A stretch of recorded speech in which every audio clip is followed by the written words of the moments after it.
আমরা রাশেদের মাইনে নেব না। আমাদের বিরাট দুঃখের বিষয়, আমরা 17 বছর মাইক ধরে খাইছি, কালীগঞ্জ থানার লোক।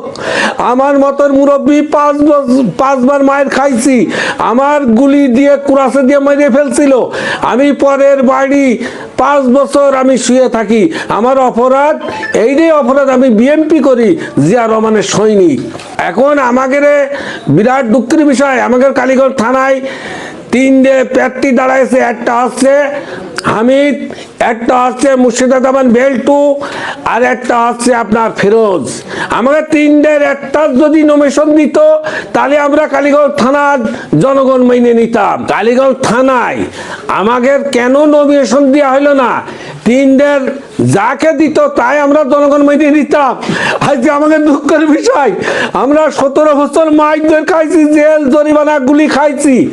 3 জনের ভিতরতে একজনের যদি নমিনেশন দিত আমরা জনগণ তাই মেনে নিতাম। গাড়ি আছে, তার আছে ঝিনেদাই রাশেদের।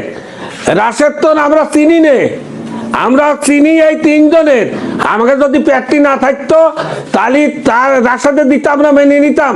আমাকে 3টে প্রার্থী, তা আমরা রাশেদের মেনে নেব না। আমরা 17 বছর মাছ ধরে নির্যাতিত হয়েছি এবং আমাদের এখনো 18 তারিখ পর্যন্ত সময় আছে। এই নমিনেশন আমাকে 3 জনের রদ বদল করে একজন দিক, আমরা বহিরাগত আমরা মাইনে নেব না জনগণ।